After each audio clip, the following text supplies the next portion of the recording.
Funding for the Gone Fission Nuclear Report is provided by the Energy Communities Alliance.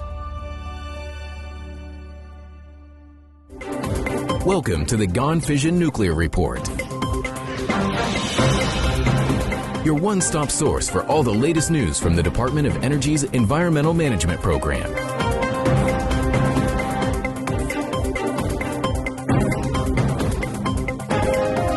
Now, here's your host, Michael Butler.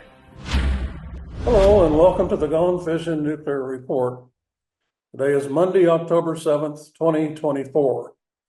We're covering all the news from the Department of Energy's Environmental Management Program across the country.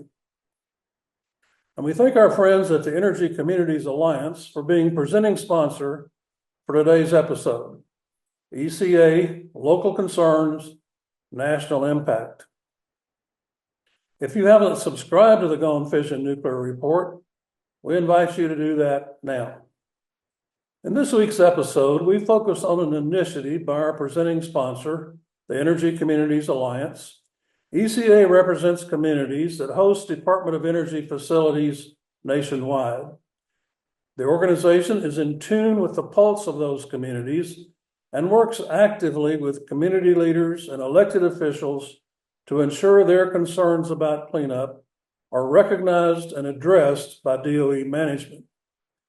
As part of its representation, ECA has released a new report with recommendations for the next administration on DOE's environmental management mission. The report calls for a top-to-bottom review of the EM program. There are 9 recommendations, ranging from establishing disposal paths for every type of radioactive and hazardous waste, reevaluating EM's use of the in-state contracting model, ensuring regulatory agreements are achievable, improving workforce planning to address the EM brain drain, continuing progress and focus on economic and energy benefits, maintaining robust stakeholder engagement at each site, addressing hazardous and radioactive materials discovered at completed sites, and reconstituting a dedicated nuclear waste organization within DOE. The report says ECA and its local government members are committed to EM performing its cleanup mission in a safe, efficient, and transparent manner. The report calls for the new administration to conduct an honest assessment of the highest risk issues at each site.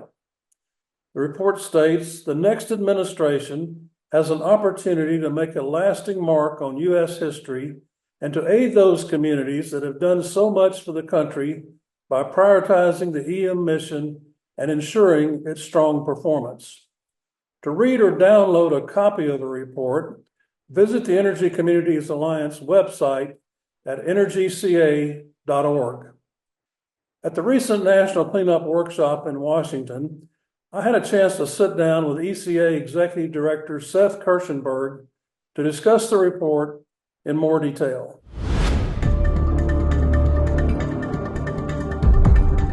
Our guest now is Seth Kirshenberg.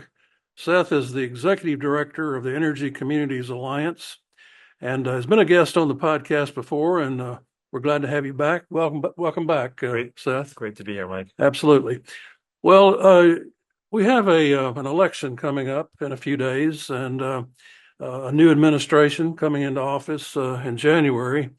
And it seems that the Energy Communities Alliance has sort of thrown down the gauntlet. You put this report out. It's called Ensuring Long-Term Success, Recommendations for the Next Administration on the U.S. Department of Energy's Environmental Management Mission.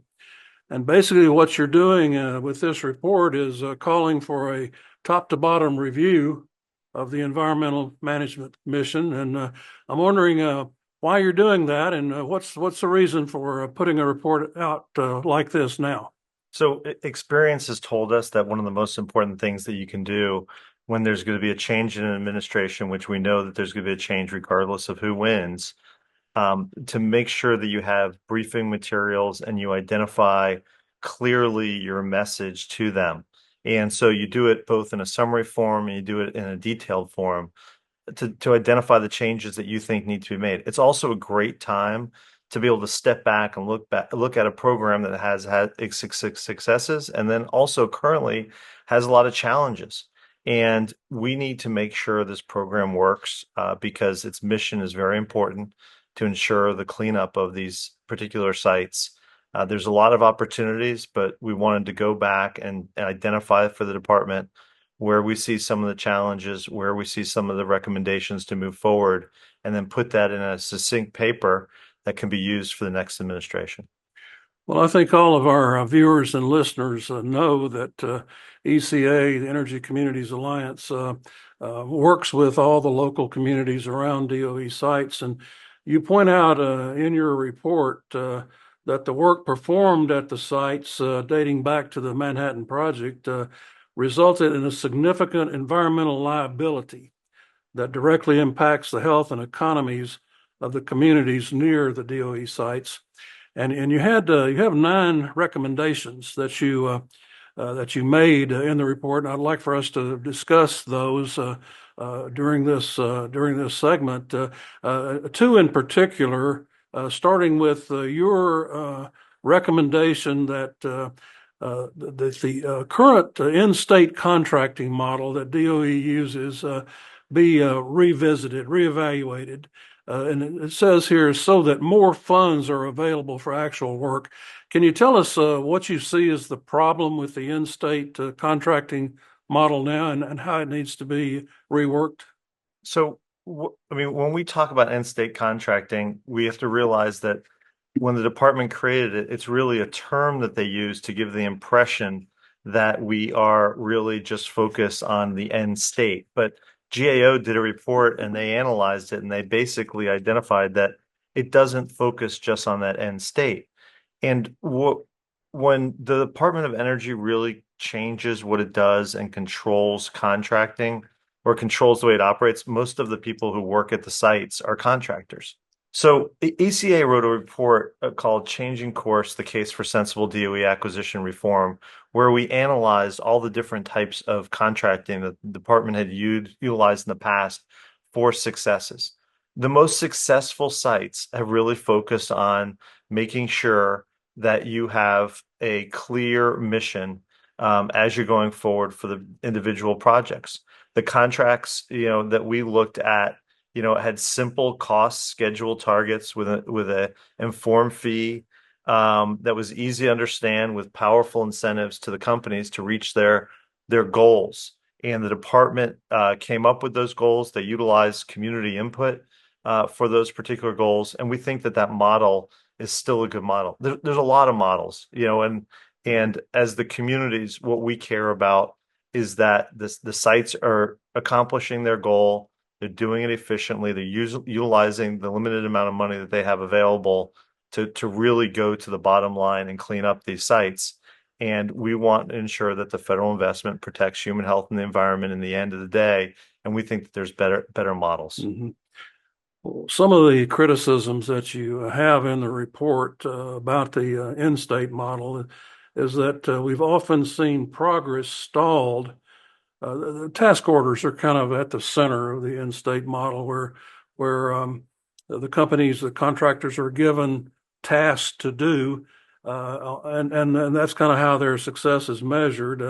You make the point in the report that the progress is stalled because of excessive time and effort required for task order negotiations, and that you've end up using the funding that's available for, you call it bureaucratic work rather than actual cleanup. Is that kind of at the heart of your complaint here? Yeah, definitely. I mean, when we take a look at this, and we're always trying to explain these things to our members as we're going through, and our members are actually, many of them explain it back to us as well. And they want to see more of the money spent on the cleanup. And so when you provide, the older contracting method didn't require each time to go back to that negotiating table as you're kind of going forward. There are clear processes. There's clear end states. Sometimes the department knows better. Sometimes the contractor knows better. But I think those types of contracting models allowed for a little more flexibility that way. So you're saying in a way that the old way was better, that you had an incentive with you covered your costs, the contractor covered their costs, they got an incentive to perform, and it was a little more streamlined than what we're seeing now. Yeah, most of the time. And once again, when we look at this, we recognize that every model does not work for every site. So we've got to look at what we're doing at each site versus just saying, okay, we've got a model. Now we're going to apply it regardless of what it is. So when I look at the Hanford site versus one of the smaller sites like Los Alamos, what is the right contracting method for each as you're kind of going forward? And that's what we should be focused on. Well, on the second recommendation that I'd like for us to discuss, ECA doesn't seem very happy that there's not a dedicated organization within DOE for radioactive waste management. In the old days, we had the Office of Civilian Radioactive Waste Management, which was fully focused on, at that time, getting Yucca Mountain operational, and that was their mission in life. And now the responsibilities have been split up within the department. What are you wanting to see happen there? You want to see that old radioactive waste management office come back into play? Well, I think we need an office with leadership that has the task to do what we all know needs to happen, which we need a place to put the spent nuclear fuel in the United States and to also move high-level waste. And so to create an organization that's focused on these issues will make sure that there really is that focus on the mission. What we've seen for the last 10 years is there's no real focus specifically on that. It's just kind of moved throughout the system. And so, DOE before was only pushing for an independent organization. If you're going to end up doing that independent organization, great. But we have to also recognize there's an interim period. So let's set up this office now. Let's figure out how we can actually create a mission so that that mission continues to move forward to come up with an interim storage and a geologic repository facility for spent nuclear fuel and high-level waste. As I understand it, the Office of Civilian Radioactive Waste Management, the old office, was established by law as part of the Nuclear Waste Policy Act. And at that time, as I say, it was focused on Yucca Mountain. Would it require legislation to establish the kind of office you're talking about now, or could DOE do that unilaterally? I believe that they can do it unilaterally because the office was subsumed within the Office of Nuclear Energy, and they would just have to split out that office again. Okay. The office would need funding, though. Yes. Okay. Let's go back to those are two of the recommendations that really caught my eye. Let's go back and talk about the others. There were a total of 9. Can you kind of summarize what else you're recommending in this report? Yep. So there's a lot of stranded waste, and so our focus is to ensure that there's available disposal capacity for all waste. So we don't have greater than Class C. We don't have a disposal pathway for high-level waste. And other waste. So we need to make sure that that's occurring. And then we also need to ensure that we support sites like WIP for true waste. We ensure that we support the private sites that are out there as another access point. We're always ones that really focus in on making sure that all waste streams can move. We also need to make sure that we're not really changing the commitments that we've made in the past, that we're not going to dispose of more and more waste on site as we kind of move forward and creating more and more, DOE calls them disposal sites. We call them landfills, but we need to make sure that there's a clear discussion on those particular issues. We already talked about the contracting. Regulatory agreements are really one of the hardest things. They drive cleanup for the department. They drive cleanup, at each of the individual sites. They're critical. They oversee and make sure the department is complying with the law. It's important to have that regulatory third party. The agreements themselves either stop or sometimes hinder some of the cleanup progress at some of the sites. Some of them work really well. Some of them don't. There has to be a recognition that we always need to be looking at those. But more than anything else, the department and the regulatory overseers have to work together. We as the local communities really rely on that regulatory oversight and those processes. But we also know at times, there could be some flexibility, and the parties need to look at how do you do flex, how you are you flexible, but still making sure we comply with the law and human health and safety. The other thing is the workforce. The workforce is one of the most critical things. Whether we talk about the pipe fitters, the steel workers, and the unions that work at these particular sites and their apprenticeship programs, which are amazing. Sometimes we're talking about making sure that we're really educating people about what we do at the sites, K through 12. Ensuring that they understand. It's the technical colleges, it's the community colleges, it's the 4-year colleges, it's the people that are in the workforce now that need to be retrained. Focusing on that workforce is critical. And the EM brain drain, which we focus on also, is we need to make sure that those younger career folks or the newer career folks have a place to move up within the organization. Most of the people that I work with at the department have been around for some time, and they have a passion, but they grew up within the system. Mm-hmm. And we need to make sure we do that because we lost a level of people for a while. Mm-hmm. Obviously, we always call for robust local community engagement, but we heard the field managers at the cleanup workshop talking about how that helps them do their job. It really helps them, to ensure that they've got support for what their mission is. You heard about the story in Carlsbad, how, that is the linchpin of getting the site open and continuing to operate, is the community engagement and support for that particular mission. And we have that support throughout. And that's been a real critical thing. Mm-hmm. When we look at the sites, and there's a panel going on right now, I'm amazed at the different opportunities that have come out of reutilizing the personal property, the assets at the site, and then the real property, the land at the sites.